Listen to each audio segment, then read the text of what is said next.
ബിസ്മില്ലാഹിർ റഹ്മാനിർ റഹീം അൽഹംദുലില്ലാഹി റബ്ബിൽ ആലമീൻ അല്ലാഹുമ്മ സ്വല്ലി അലാ സയ്യിദിനാ മുഹമ്മദിൻ വ ആലിഹി വസ്വഹ്ബിഹി അജ്മഈൻ വകാന യജിബു അലാ മൻ ദഅാഹു വഹുവ ഫിസ്സലാത്തി അൻ യുജീബഹു. നിസ്കരിച്ചു കൊണ്ടിരിക്കുമ്പോൾ തങ്ങൾ വന്നിട്ട് ഒരാളെ വിളിച്ചു, ഒരു കാര്യത്തിന് എന്തിനോ വിളിച്ചു. എന്നാൽ നിസ്കാരത്തിലാണെങ്കിൽ പോലും 3 പ്രാവശ്യം അനങ്ങിയാൽ നിസ്കാരം ബാത്തിലാവും. ഇനി 3 പ്രാവശ്യം അനങ്ങി ബാത്തിലാക്കണം എന്ന ഉദ്ദേശത്തോടെ ഒറ്റ പ്രാവശ്യം അനങ്ങിയാലും എൻ്റെ നിസ്കാരം ബാത്തിലാവും. പക്ഷേ ഇവൻ നിസ്കരിച്ചു കൊണ്ടിരിക്കുമ്പോൾ വിളിച്ചത് തങ്ങളാണ് വിളിച്ചതെങ്കിൽ അൻ യുജീബഹു, തങ്ങൾ എന്തിനാണോ വിളിച്ചത് അതിന് അവൻ ഉത്തരം ചെയ്തിരിക്കണം. വലാ തബ്തുലു സ്വലാത്തുഹു, ഇവൻ എന്ത് പ്രവൃത്തി ചെയ്താലും ഇനി വായ കൊണ്ട് സംസാരിച്ചാലും അവൻ്റെ നിസ്കാരം ബാത്തിലാവുകയില്ല. ഖദാലികസ് അൽ അംബിയാ, ഇത് നബിമാർക്കും പറഞ്ഞതാണ്. ഇനി ഈസാ നബി അലൈഹി ഇസ്ലാം ഖിയാമത്ത് നാളിനോട് അടുക്കുമ്പോൾ വരും. ഈസാ നബി അലൈഹി ഇസ്ലാം നമ്മളൊരാളെ വിളിച്ചു, നമ്മൾ നിസ്കരിച്ചുകൊണ്ടിരിക്കുകയാണ്, എന്നാൽ അപ്പോൾ ഉത്തരം ചെയ്യണം. എന്തെങ്കിലും പ്രവൃത്തി ചെയ്യാൻ പറഞ്ഞാൽ ആ പ്രവൃത്തി അപ്പോൾ ചെയ്തു കൊടുക്കണം. സംസാരിച്ചാലും അല്ലെങ്കിൽ നിസ്കാരത്തിന് പുറത്തുള്ള പ്രവൃത്തി ചെയ്താൽ പോലും നിസ്കാരം ബാത്തിലാവുകയില്ല. ഒമൻ തക്കല്ലമ, ഇനി മറ്റൊരു വിധി, ഒരാൾ സംസാരിച്ചു, വഹുവ യഖ്തുബു, തങ്ങൾ ഖുത്ബ ഓതിക്കൊണ്ടിരിക്കും. വെള്ളിയാഴ്ച ജുമുഅക്ക് തങ്ങൾ ഖുത്ബ ഓതിക്കൊണ്ടിരിക്കുമ്പോൾ സദസ്സിൽപ്പെട്ട ഒരാൾ സംസാരിച്ചാൽ ബത്തലത്ത് ജുമുഅത്തുഹു, ഈ സദസ്സിൽപ്പെട്ട സംസാരിച്ചവൻ്റെ ജുമുഅ ബാത്തിലായി പോകും. സുബ്ഹാനല്ലാഹ്. വകാന യജിബുൽ ഇസ്തിമാഉ വൽ ഇൻസാതു ലിഖിറാഅതിഹി, തങ്ങൾ ഖുർആൻ ഓതുമ്പോൾ അത് ശ്രദ്ധിച്ച് കേൾക്കലും അത് ശ്രവിക്കലും നിർബന്ധമാണ്. ഇദാ ഖറഅ ഫി സ്വലാത്തിൽ ജഹരിയത്തി, ജഹരിയായ നിസ്കാരത്തിലാണല്ലോ തങ്ങളെ ഓത്ത് മഅ്മൂമിങ്ങൾക്ക് കേൾക്കാൻ പറ്റും. ആ ഓത്ത് കേൾക്കൽ നിർബന്ധമാണ്.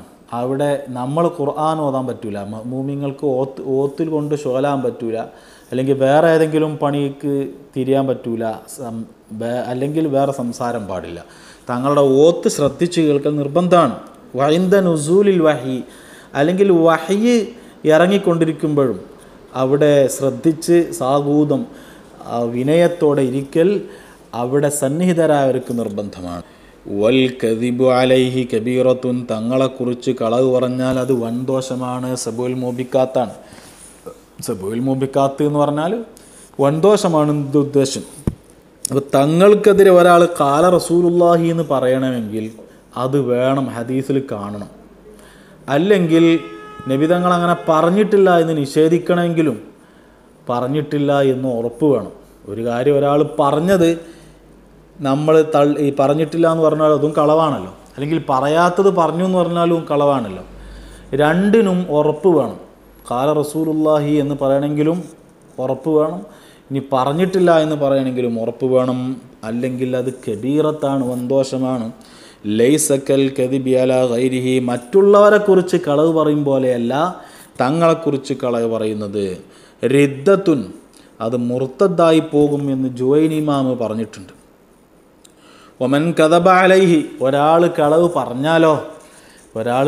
പറഞ്ഞാലോ ലം തുഖ്ബൽ റിവായത്തുഹു അബദൻ, പിന്നെ ഓൻ്റെ വേറെ ഒരു വർത്താനവും സ്വീകരിക്കൂല.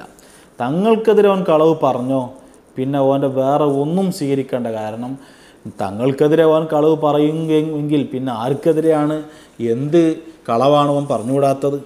വൈൻ താബ, ഇനി അവൻ തൗബ ചെയ്താൽ പോലും തങ്ങൾക്കെതിരെ കളവ് പറഞ്ഞിട്ടുണ്ടെങ്കിൽ പിന്നെ അവൻ ഹദീസ് റിവായത്ത് ചെയ്തത് സ്വീകരിക്കുകയില്ല.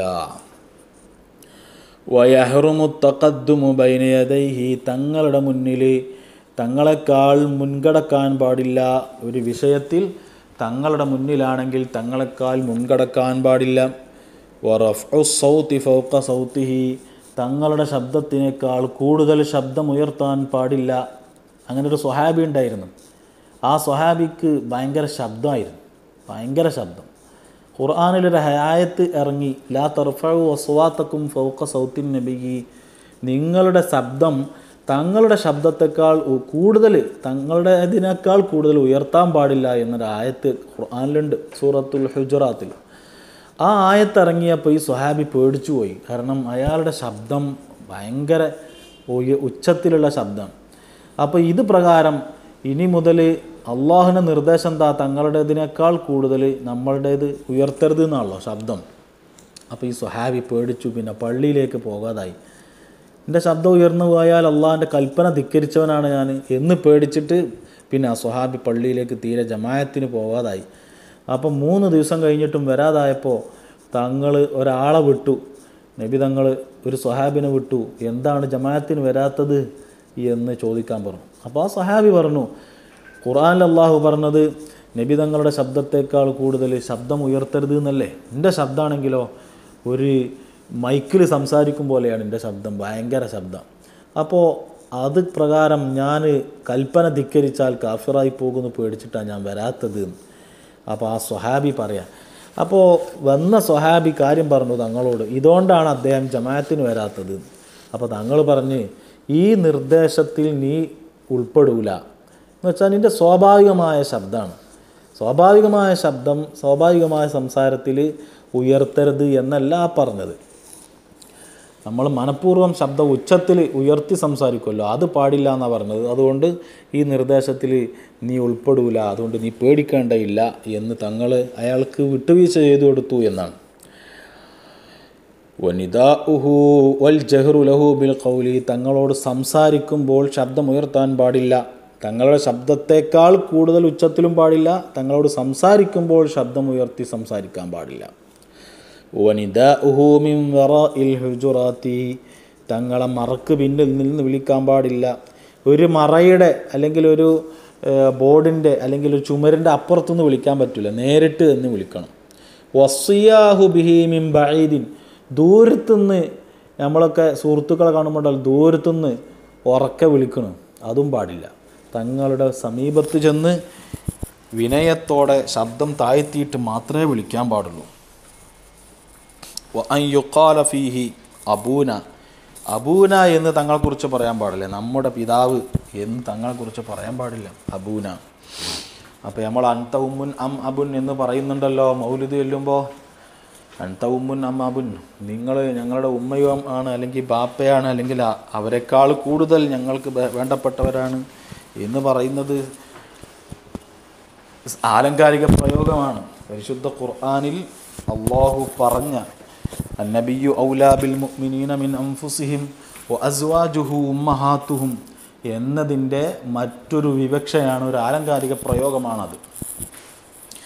വഅൻ യഖൂലു റാഇന, റാഇന എന്ന് തങ്ങളോട് പറയാൻ പാടില്ല. റാഇന എന്ന് ജൂതന്മാർ പരിഹാസ രൂപത്തിൽ തങ്ങളോട് പറഞ്ഞിരുന്ന വാക്കാണ്. ആ വാക്ക് പരിഹാസ രൂപത്തിൽ അവരുപയോഗിച്ചിരുന്ന വാക്ക് നമ്മൾ തങ്ങളെക്കുറിച്ച് പറയാൻ പാടില്ല, തങ്ങളോട് പറയാൻ പാടില്ല. അതിൻ്റെ അർത്ഥം എന്തെന്നെയാണ്, ഞങ്ങളെ കാര്യം ഇതൊന്ന് പരിഗണിക്കണേ എന്നാണ് അതിൻ്റെ അർത്ഥം. പക്ഷേ തങ്ങളോട് അത് പറയാൻ പാടില്ല. ജൂതന്മാർ പരിഹാസത്തിന് വേണ്ടി ഉപയോഗിച്ച വാക്കായതുകൊണ്ട് ഇതിലൊക്കെ നമുക്കും പാഠങ്ങളുണ്ട്. പല ആശയക്കാരും യുക്തിവാദികളും അതുപോലെ അമുസ്ലിങ്ങളും മറ്റു പല വിധത്തിലുള്ള ആളുകളുടെയും കാലത്താണ്, അവരുടെ ഇടയിലാണ് ഓൺലൈനായിട്ടും ഓഫ്ലൈനായിട്ടും നമ്മുടെ ചുറ്റുപാടിൽ അത്തരത്തിലുള്ള പല ആളുകളുണ്ട്. അവരൊക്കെ പല പ്രയോഗങ്ങളും തങ്ങളെക്കുറിച്ച് പറയുമ്പോൾ അതൊക്കെ അവരുദ്ദേശിച്ചത് തങ്ങളെ പരിഹസിക്കാനും അവിടുന്നിൻ്റെ ആ വലിയ വ്യക്തിത്വത്തെ ഇകഴ്ത്തി കാണിക്കാനൊക്കെ വേണ്ടിയാണ്. പക്ഷെ അത്തരത്തിലുള്ള പ്രയോഗങ്ങൾ നമുക്ക് പാടില്ല എന്ന് നമ്മൾ ഒരിക്കലും അതിനെ മനസ്സുകൊണ്ട് പോലും അതിനെ അംഗീകരിക്കാൻ പാടില്ല എന്ന് പ്രത്യേകം നമ്മൾ ശ്രദ്ധിക്കുക. വതഹാറത്തു ദമിഹി, തങ്ങളുടെ രക്തം തൊഹൂറാണ്, നജസല്ല. നമ്മുടെയൊക്കെ രക്തം നജസാണ്, എന്നാൽ തങ്ങളുടെ രക്തം നജസല്ല. വബൗലിഹി, തങ്ങളുടെ ശരീരത്തിൽ നിന്ന് പുറപ്പെടുന്ന ഒരു വിസർജ്യങ്ങളും നജസല്ല, ശരീരത്തിൽ നിന്ന് പുറപ്പെടുന്ന ഒരു വിസർജ്യങ്ങളും നജസല്ല. എന്നാൽ നമ്മുടേതൊക്കെ നജസാണല്ലോ. വസായിറു ഫളലാത്തിഹി, ഒന്നും നജസല്ല. തുഷ്റബു വയുസ്തഷ്ഫാ ബിഹ, അത് വസായിറു ഫളലാത്തിഹി, തങ്ങളുടെ ശരീരത്തിൽ നിന്ന് പുറപ്പെടുന്ന വിയർപ്പ് അതുപോലെയുള്ളതൊക്കെ തുഷ്റബു കുടിക്കുകയും വയുസ്തഷ്ഫാ ബിഹ, അതുകൊണ്ട് രോഗശമനം അല്ലെങ്കിൽ ചികിത്സ തേടാവുന്നതുമാണ്, രോഗശമനത്തിന് ചികിത്സിക്കാവുന്നതുമാണ്. വലാ ഖിലാഫ ഫീ തഹാറത്തി ശഅരിഹി, തങ്ങളുടെ രോമം അത് ശുദ്ധിയാണെന്നതിൽ ആർക്കും അഭിപ്രായ വ്യത്യാസം പോലുമില്ല. മറ്റുള്ളവരുടേത് ശുദ്ധിയാണോ എന്നുള്ള അഭിപ്രായ വ്യത്യാസം ഉണ്ടായിരിക്കെ തങ്ങളുടെ രോമം, തിരുകേശം അത് ശുദ്ധിയാണെന്നതിൽ അഭിപ്രായ വ്യത്യാസമില്ല. തങ്ങൾ തന്നെയാണല്ലോ ഖസ്സമ ശഅറഹു അലാ അസ്ഹാബിഹി, അവിടെ നിൻ്റെ തിരുകേശം സ്വഹാബികൾക്ക് വിതരണം ചെയ്തു കൊടുത്തത്.